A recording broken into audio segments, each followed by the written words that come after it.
നമ്മുടെ നാടിന്റെ ഏറ്റവും വലിയ ശാപം എന്താണെന്നറിയോ? ഏറ്റവും വലിയ ശാപം ഉമ്മയുടെ മുഖത്ത് നോക്കി തള്ളേ എന്ന് വിളിക്കാനുള്ള ധൈര്യവും ചങ്കൂറ്റവും മനസ്സിന്റെ ഉറപ്പുമുള്ള മക്കളുണ്ടായി എന്നുള്ളതാണ് നാടിന്റെ ഏറ്റവും വലിയ ശാപം. നിങ്ങൾക്കൊക്കെ പരിചയം ഉണ്ടാവും ഒരു പക്ഷേ മഞ്ചേരിയിൽ ഒരു വീടുണ്ട് അത്രേ.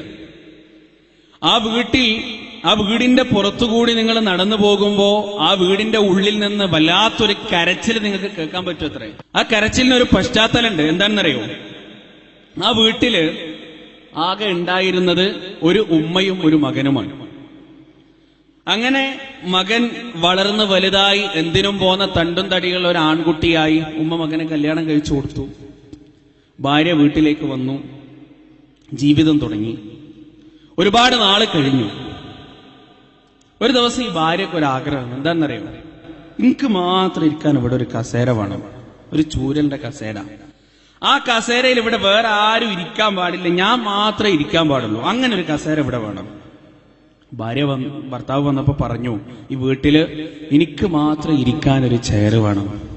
ഭർത്താവ് ചോദിച്ചു, അതെന്താണ്ടി അങ്ങനെ? എനിക്കെന്താ വട്ടായോ? അതല്ല, എനിക്ക് അങ്ങനെ വേണം.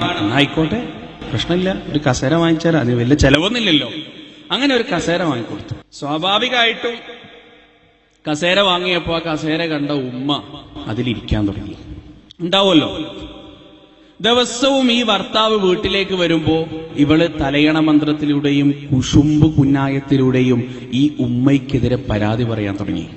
സ്ഥിരമായിട്ട് ഇയാള് വരുമ്പോ കേൾക്കുക, നിങ്ങളുടെ ഉമ്മാനെ കൊണ്ട് ഇടങ്ങേറാണ്, അങ്ങനെയാണ് ഇങ്ങനെയാണ്, നിങ്ങളെ ഇഷ്ടമല്ല, എന്നെ ഇഷ്ടമല്ല, അങ്ങനെയാണെന്നൊക്കെ പറഞ്ഞ് ഉമ്മാനെ കുറിച്ച് കുശുമ്പ് കയറ്റി. ഒരു ദിവസം ഈ കുശുമ്പിങ്ങനെ അതിന്റെ ഏറ്റവും മൂർധന്യ അവസ്ഥയിൽ ഇങ്ങനെ എത്തി നിൽക്കാണ് കേട്ടോ. അങ്ങനെ ഒരു ദിവസം ഈ മനുഷ്യൻ വീട്ടിലേക്ക് കയറി വരുമ്പോ ഉമ്മ ഇങ്ങനെ ആ കസേരയിൽ ഇരുന്നിട്ട് എന്തോ വായിക്കുക അങ്ങനെ ചെയ്യാണ്.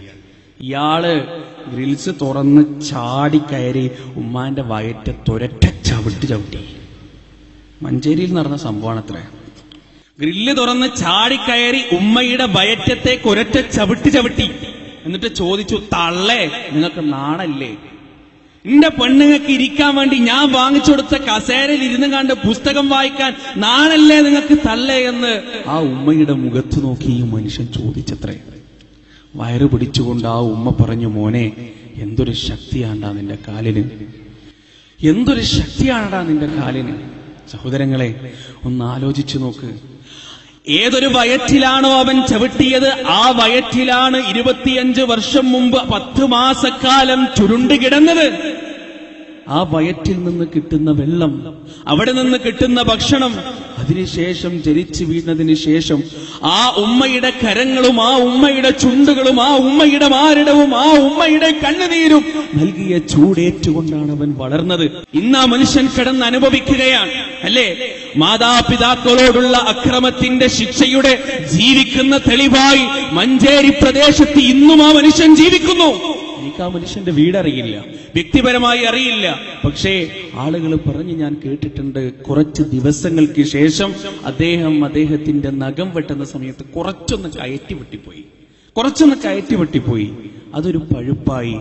ആദ്യം മുട്ടിന്റെ താഴെ നിന്ന് മുറിച്ചു കളയേണ്ടി വന്നു, പിന്നെ തൊടന്റെ അവിടുന്ന് മുറിച്ചു കളയേണ്ടി വന്നു, ഡയഫ്രം വരെ പഴുപ്പെത്തി. അതിന്റെ മുകളിലോട്ട് മുറിച്ചു കളഞ്ഞാലും മനുഷ്യൻ മരിച്ചു. അതിന്റെ മുകളിലോട്ട് പഴുപ്പ് കയറി ഇന്ന് യാതനയും വേദനയും അനുഭവിച്ച്, ഒരു ക്യാൻസറിനേക്കാൾ വേദന അനുഭവിച്ചുകൊണ്ട് വീടിന്റെ 4 മതിലുകൾക്കുള്ളിൽ ആ മനുഷ്യൻ ജീവിക്കാൻ. സുബ്ഹാനല്ലാഹ്, അള്ളാഹു കാത്തുരക്ഷിക്കട്ടെ സഹോദരങ്ങളെ.